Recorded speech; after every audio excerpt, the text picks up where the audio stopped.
আমি শুধু পারি কৃতজ্ঞ থাকতে। আমি মেনে নিই আমি কারোর ভালোর জন্য কিছু করতে পারিনি কখনো।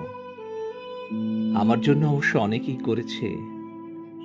তর্কে আজকাল আগে ভাগে হেরে যাই, যাতে আমাকে না চাওয়া মানুষগুলোর পাশে অন্তত বসে থাকার সুযোগ পাই। দ্বিধার শঙ্কা নিয়ে প্রত্যেকটা মুহূর্ত আমি সুন্দর এবং স্বাভাবিক এক মৃত্যুর চিন্তা করি। আত্মহনন আমাকে দিয়ে হবে না, আমি ভয় পাই।